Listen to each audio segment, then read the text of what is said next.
guys, so I'm going to bring you in on this little coffee table book. It's a little bit different from your average coffee table book, as this little red leather book is actually my portfolio. So I thought I'd just dig it out today and have a bit of a look. Looks like a nice business thing here, but actually some old shots that got into a newspaper of mine, and what else have I got in here? There's a old greeting card of mine. That's called a triptych, when you get the 3 photos put together. And if you have 2, it's a diptych. There's a couple of old awards in there. Photography, another one in the newspaper. Just some old stuff lying around. So anyway, this is my portfolio. I've had numerous times to update it and show it to people who are interested in hiring me and that kind of stuff. This was from a cookbook, as were these 2. This was a sponsored ad that the gentleman sold handbags, and our art director for the cookbook said, go get one of his bags and stick some celery in it or something like that. So what did I do? I got the bag and I thought, no, this needs something a little nicer than just celery. So I went and got a lobster, wrapped him up. It's an Australian lobster because he doesn't have the big claws like the Maine lobsters do. Wrapped him up in some newspaper, got the shot, was super happy. And then what happened? I ate the lobster because I'm like, well, I'm not going to waste it, right? And I got the worst food poisoning ever, and it was the big joke of the whole book. It was terrible. But it was funny afterwards, but it was terrible. And then this was for a fruit and veg store in the cookbook, another advertisement. And that was part of the cookbook, just like one of the it probably sat actually there on the page with the different categories. And that's one of my daughters when she was very young. And again, so we've got some string beans there. And for all you meat lovers, of course, beautiful steak with roast potato and olives and gravy. Actually, I think those are olives and lima beans, if I'm not mistaken. That was a fun shoot. And this one was actually in Italy. And they have the most amazing little tarts and flans and stuff like that. I got a little audience around here. This is my audience. They're all sleeping. And that was a chocolate mousse with raspberry on top and a little whipped cream. And there's a little tomato. Yep, I said tomato, and that's my fan shining in it. And some, these were green figs straight off the tree, and they were divine. And yes, I have done a lot of food shots. I worked on one cookbook. This was in the cookbook, and the tomato was in the cookbook. And we've got some quail eggs and a fish ready to go. And this is what I was saying about a diptych, where you get 2 telling a story. And then this is one that, if you go to my channel, you should, I think it's on my channel, you should see. And this is in Sydney, up in Palm Beach. There's a little restaurant where there's a little seaplane that lands, and they always have fresh fruit and vegetables that you can buy, as well as their food. So that's telling a little story, the triptych. Some very yummy handmade chocolates, and this was part of a series of coffee shots that I took that actually went into a local cafe He had them on the walls, and of course he was going to close down just around the same time as I was leaving Sydney, so I claimed back all my photos that hadn't sold, which was great. And we've got one missing. Not sure where that one is. Anyway, this is more nature style ones. I do have them categorized.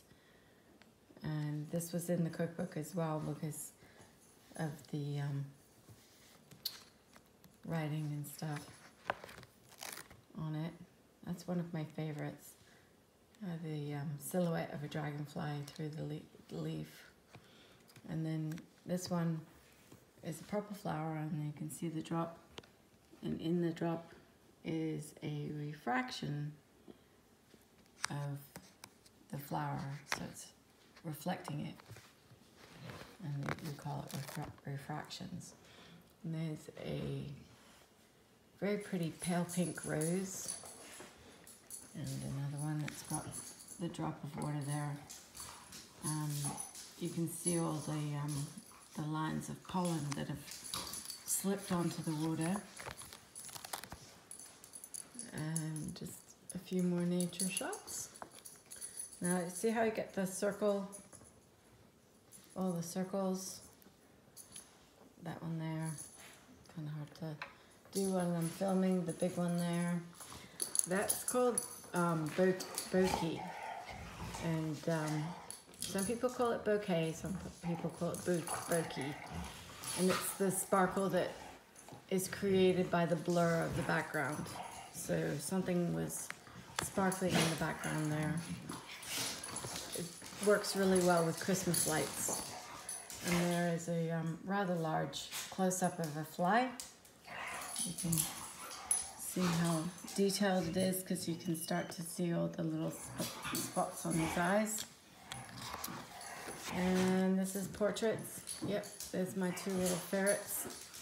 They have grown up a lot since then. And we have Miss Swift, Taylor Swift there, in concert that I attended because my youngest loved her. And this was just done in a photo club that I was part of. One of the girls just wrapped a red sheet around herself, and just beautiful girls, beautiful girl, great fun time. And here we have a self-portrait. This was actually for Hats for Haiti, and we raised charity, a whole bunch of photographers, and we took self-portraits. We raised money for the Haiti fund back in the day.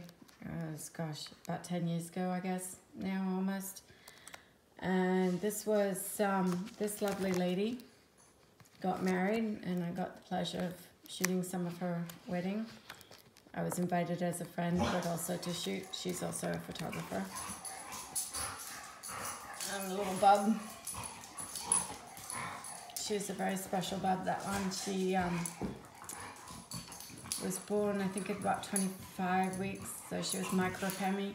So basically she fit on the mom's hand from the tip of her finger down to her wrist. She was a very little girl.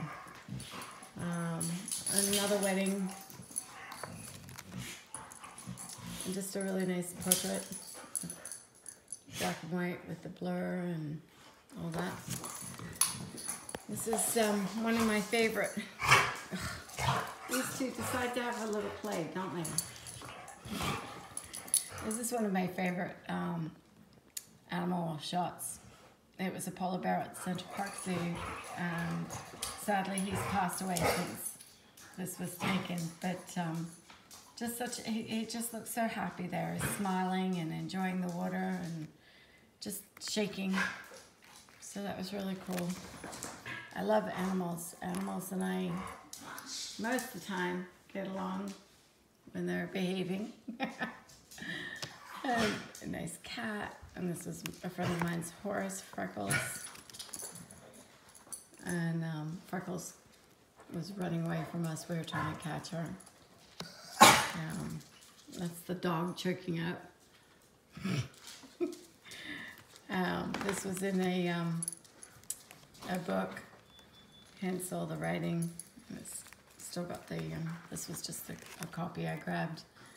And the same with this one, with the koi fish. And then this one, I love just because I love the composition.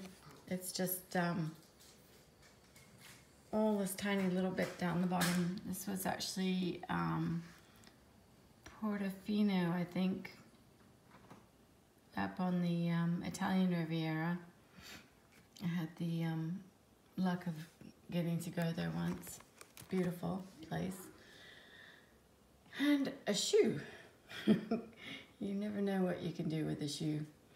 And then this one was actually my youngest's tongue and a lollipop.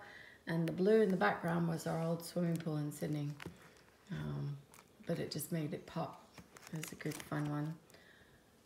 And this one was a old Jag on the side of the road on the way to school every day. It just sat there. No one ever moved it. And so finally one day I had to get out and go take a photo, and it had like all the spider webs on it, and just, it was just a really cool car. I don't know if you guys ever remember, this is actually sideways, but you remember the little bowls that you got that had the oil in them for your bathtub? This was like a whole tray of them, and it shows you how you can get like one thing in focus, this one bit here, and then all the rest is blurred. It's just something fun. It's a different technique.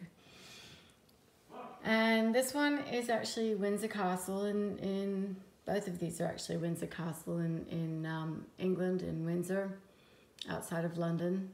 And you've got the big Ferris wheel, and this is part of the castle itself, and this is in the castle.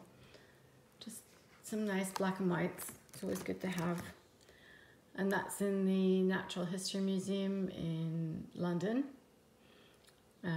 I just love this big wall, and people were just disappearing around it.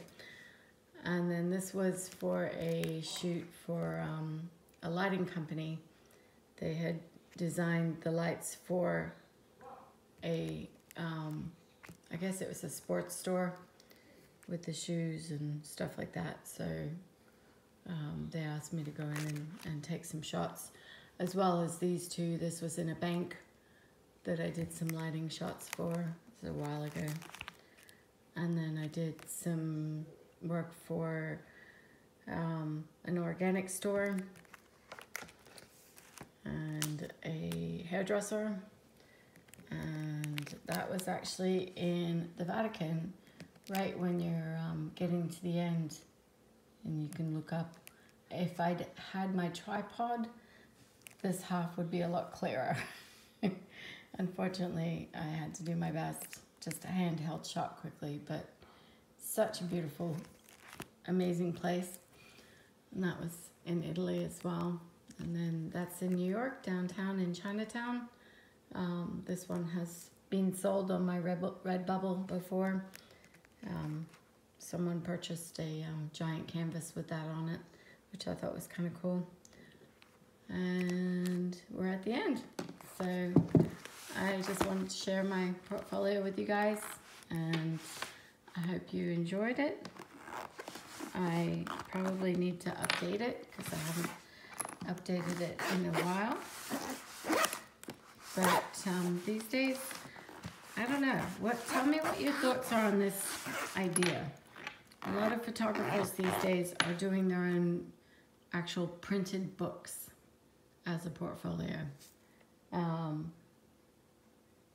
Just going online and printing up a book instead of having something like this where you have the sleeves and all of that. You'd have it all pretty and glossy and printed out into a bound book. I'm not sure. I like it, but it sounds expensive to do and time consuming to do, and I never seem to have enough time. But anyway, I hope you enjoyed that, and I'll catch you later. Bye guys.